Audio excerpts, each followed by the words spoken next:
अब चलते हैं towards Chandrayaan 3, the follow-up mission of Chandrayaan 2, which has been designed to accomplish our mission goals. The primary objective of Chandrayaan 3 mission is the demonstration of safe and soft landing on the lunar surface.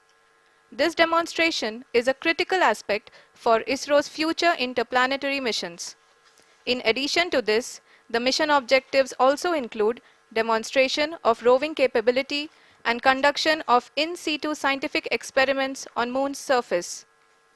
Carried on the shoulders of India's heaviest rocket LVM-3 on the 14th of July, Chandrayaan-3 was placed in the precise elliptic parking orbit of size 170 by 36,500 kilometers.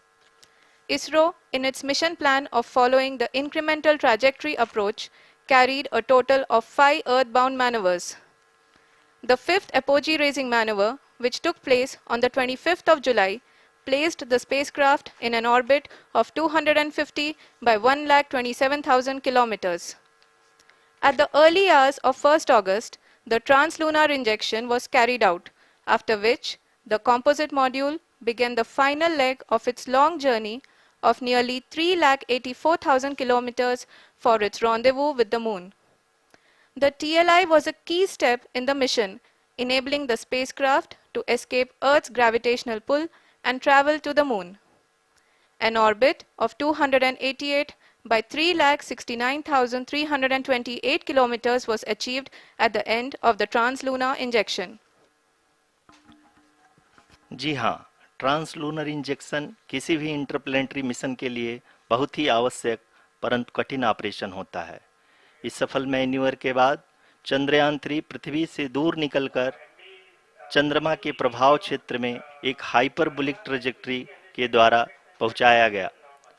पुनः 5 अगस्त 2023 को lunar orbit insertion के द्वारा चंद्रयान 3 को 160 kilometre के पेरीलून और 18,000 kilometre के अपोलून के साथ चंद्रमा के इलिप्टिकल ऑर्बिट में स्थापित कर दिया गया। टीएलआई के तरह एलओआई भी एक बहुत जटिल ऑपरेशन होता है।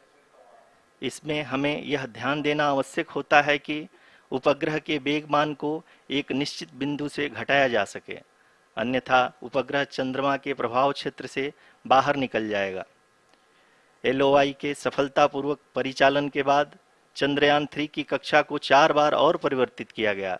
इस दौरान चंद्रमा की अधिकतम ऊंचाई को घटाकर 160 किलोमीटर कर दिया गया। इस पूरी प्रक्रिया में प्रपल्सन मॉड्यूल का लगभग 755 किलोग्राम ईंधन का उपयोग हुआ और चंद्रयान 3 के वेगमान को लगभग 850 मीटर प्रति सेकंड कम कर दिया गया। लैंडर मॉड्यूल को लगभग 150 किलोमीटर के सर्कुलर ऑर्बिट में स्थापित करने के बाद 17 अगस्त 2023 को प्रपल्सन मॉड्यूल से अलग कर दिया गया। पुनः लैंडर मॉडल के ऑर्बिट को 2 डीबूस्ट मैन्यूवर्स के द्वारा 150 किलोमीटर के सर्कुलर ऑर्बिट से घटाकर 25 गुणे 130 किलोमीटर के एलिप्टिकल ऑर्बिट में स्थापित कर दिया गया। इस दौरान यह भी सुनिश्चित कर दिया गया कि 800 न्यूटन के चारों थ्रोटेबल थ्रस्टर्स पावर डिसेंट के समय किसी भी चुनौती का सामना कर सकें।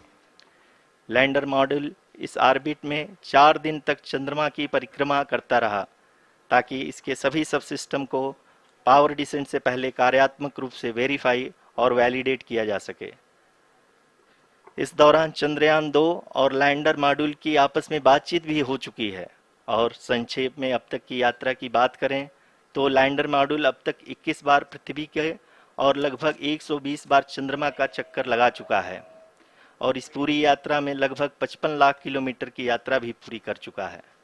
अब तक के इस पूरे अभियान में यह भी सुनिश्चित किया गया कि सारे ऑर्बिट मैन्यूवर्स इस प्रकार किए जाएं कि लैंडिंग साइट पावर डिसेंट की शुरुआत से ही लैंडर के ऑर्बिटल प्लेन में बना रहे।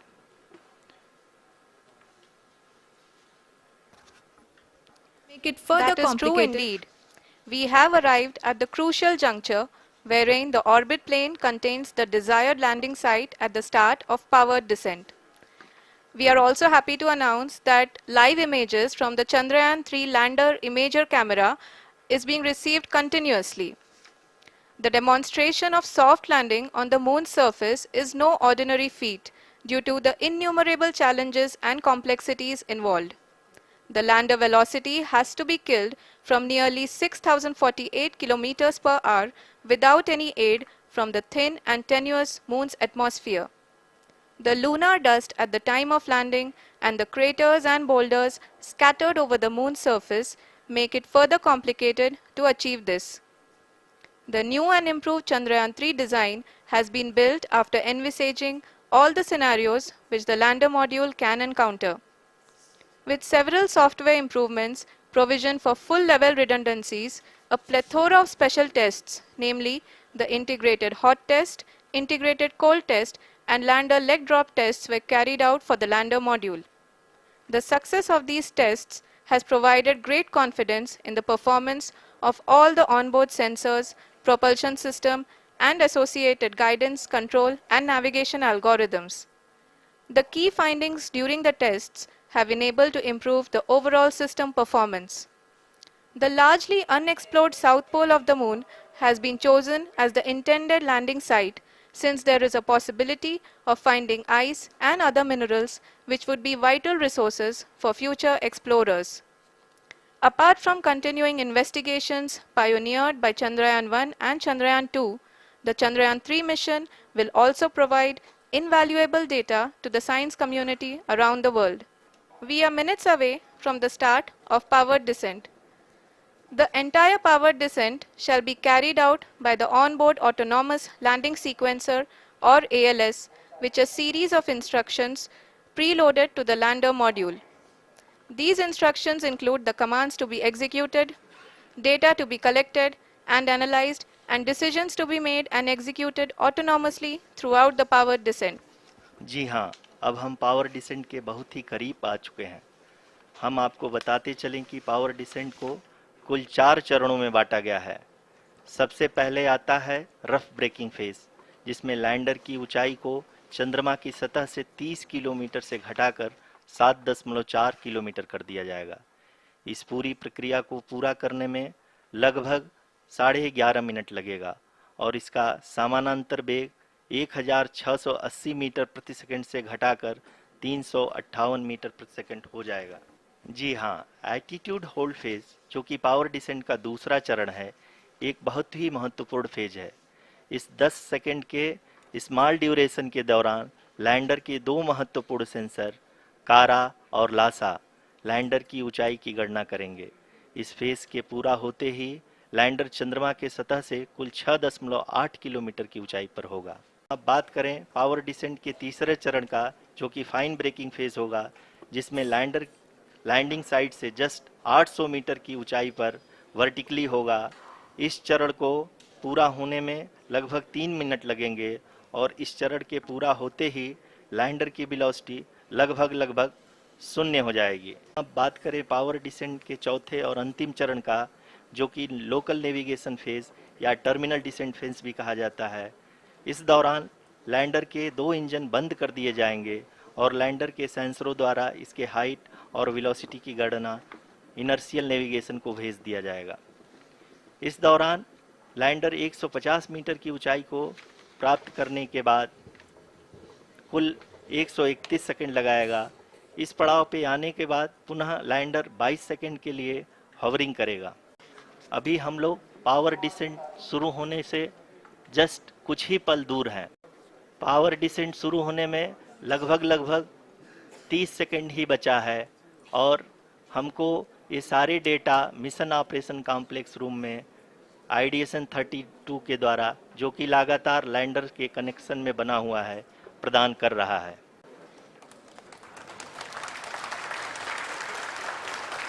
जी हाँ, अब देख सकते हैं रफ ब्रेकिंग फेज की शुरुआत हो चुकी है।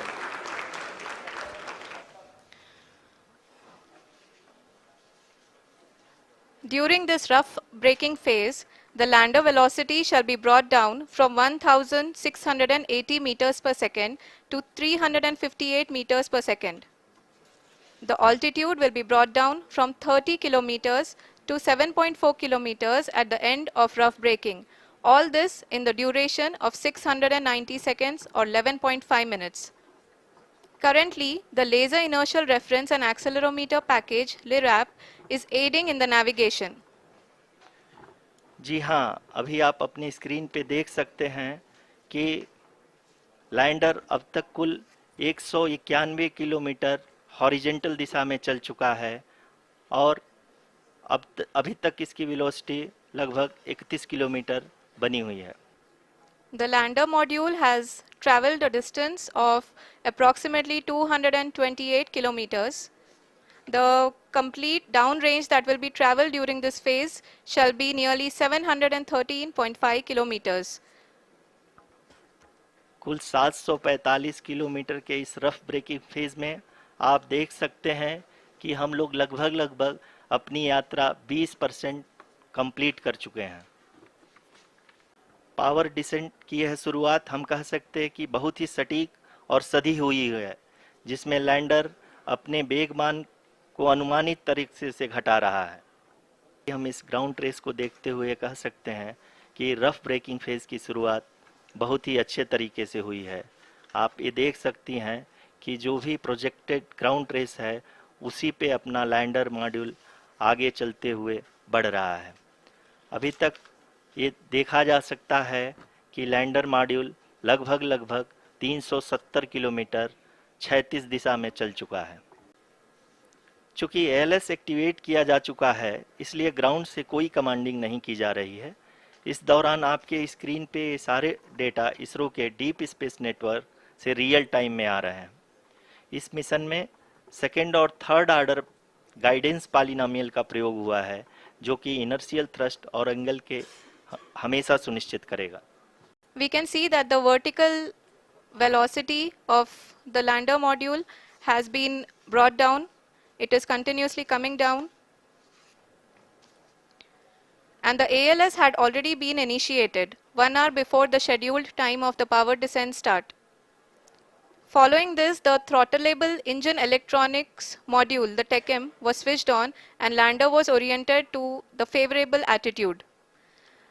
जी हाँ, आप अपनी स्क्रीन पे देख सकते हैं कि लैंडर मॉड्यूल जिसकी शुरुआत में वेलोसिटी 1680 मीटर पर सेकंड थी, लगभग 1150 मीटर पर सेकंड हो चुकी है, जो कि एक बहुत ही मैजेस्टिक शुरुआत कही जा सकती है इस रफ ब्रेकिंग फेज के लिए। यहाँ पे मैं आपको ये भी बताते चलूँ कि आप अपने स्क्रीन पे देख सकते हैं कि द लैंडर मॉड्यूल का आल्टीट्यूड धीरे धीरे अब कम होता हुआ दिख रहा है, और जो कि एक्सपेक्टेड भी है। अभी हम बात करें करंट आल्टीट्यूड की, तो जो कि 28.6 किलोमीटर के आसपास है। आप स्क्रीन पर ये भी देख सकते हैं Chandrayaan 3 lander imager display. The lander imager is continuously taking photographs of the moon's surface, and that is also being streamed here.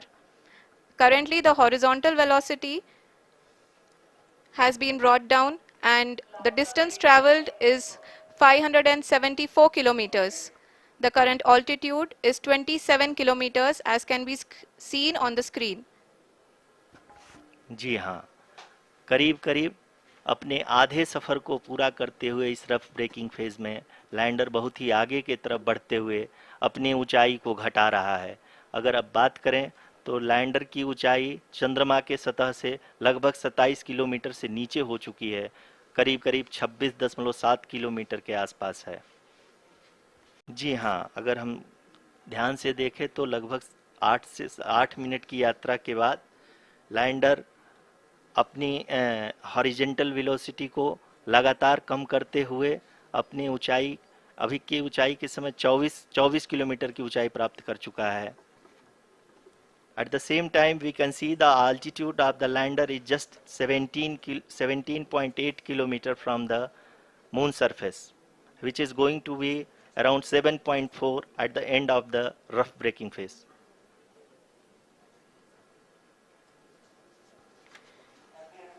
इस फेज के बाद हम जाएंगे towards the attitude hold phase, where we will be expecting sensor update from the laser and car band altimeters.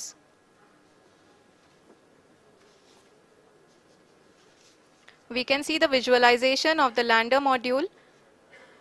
moving towards the moon's surface. The current altitude is nearly 15.2 kilometers and the distance traveled is 754 kilometers. We can also see the image that the lander imager camera has been providing. जी हाँ, इस rough breaking phase के दौरान 800 Newton के चारों throttle engine अपने कार्य को पूरी तरह से अंजाम दे रहे हैं और लैंडर के हॉरिजॉन्टल वेलोसिटी को लगातार कम कर रहे हैं। अब तक लैंडर लगभग अपने 75 से 80% की यात्रा को पूरा कर चुका है। अभी आप अपनी स्क्रीन पे देख सकती हैं कि जो करंट आल्टीट्यूड है चंद्रमा के सतह से लगभग 10 किलोमीटर के आसपास है। हमारे प्रधानमंत्री जी श्री नरेंद्र मोदी जी हम सभी का उत्साहवर्धन करने के लिए दक्षिणी अफ्रीका के जोहानसबर्ग से जुड़ गए हैं। आप ये देख सकते हैं एल्टीट्यूड होल्ड फेज भी बहुत ही आसानी से लैंडर फेज ने पार कर लिया है और अब फाइन ब्रेकिंग की शुरुआत हो चुकी है। अभी हम ये देख सकते हैं कि लैंडर की ऊंचाई लगभग 5.6 किलोमीटर है, जो कि इस फेज के उपरांत लगभग 800 मीटर हो जाएगी। 3 मिनट के उपरांत लैंडर की हाइट लगभग 800 मीटर वर्टिकली होगी और यहाँ पे लैंडर की horizontal velocity, vertical velocity, even down range भी लगभग शून्य होगा। आप अपनी स्क्रीन पे देख सकते हैं कि लैंडर की ऊंचाई अब चंद्रमा के सतह से लगभग 3 किलोमीटर से कम हो चुकी है। आप देख सकते हैं कि लैंडर की ऊंचाई लगभग 1 किलोमीटर के आसपास है। जी हाँ, अब हम फाइन ब्रेकिंग वेव के एकदम करीब आ चुके हैं। हाँ, आप तालियों के गड़गड़ाहट से सुन सकते हैं कि हम लोगों ने तीसरे चरण को भी बहुत ही सफलतापूर्वक हासिल कर लिया है और अभी हम वर्टिकल डिसेंट फेज में आ चुके हैं, जिसकी शुरुआत भी बहुत ही अच्छे ढंग से हो चुकी है। आप अपने स्क्रीन पे देख सकते हैं कि लैंडर का हाइट लगातार कम होता जा रहा है। इस समय हम लैंडिंग साइट के जस्ट ऊपर हैं और इस समय इसकी ऊंचाई लगभग 600 मीटर के आसपास है। इस फेज के दौरान लगभग 150 मीटर के ऊंचाई पे पहुंचने के बाद लैंडर अगेन लगभग 20 से 22 सेकंड के लिए हॉवरिंग करेगा। जी हाँ, आप अपने स्क्रीन पे देख सकते हैं ये जो पथ निर्धारित किया गया है, लैंडर पूरी तरह से उसी को ही फॉलो कर रहा है। इस समय हम लगभग 200 मीटर की हाइट से भी कम आ चुके हैं। अब हम ये देख सकते हैं कि हम लगभग 150 मीटर की ऊंचाई पे हैं चंद्रमा के सतह से। हाँ, आप इस तालियों के गड़गड़ाहट को सुन सकते हैं, जो कि सेकेंड हाइब्रिड फेज के कंप्लीट होने के बाद इन सारे वैज्ञानिकों के द्वारा की जा रही है। अभी आप ये देख सकते हैं कि लैंडर की ऊंचाई लगभग 65 मीटर के आसपास बची हुई है। धीरे धीरे लैंडर की वेगमान को कम किया जा रहा है और हम अब लगभग 50 मीटर से भी कम आ चुके हैं। We can see the Honorable Prime Minister, Shri Narendra Modi ji, who is here to encourage us, and he is critically looking at the visuals.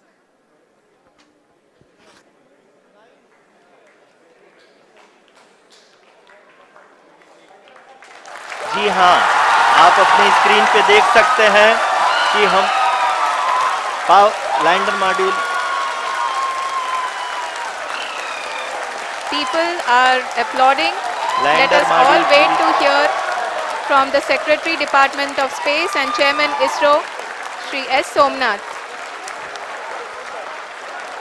Lander module पूरी तरह से सेफली और सॉफ्टली चंद्रमा के सतह पे लैंड हो चुका है।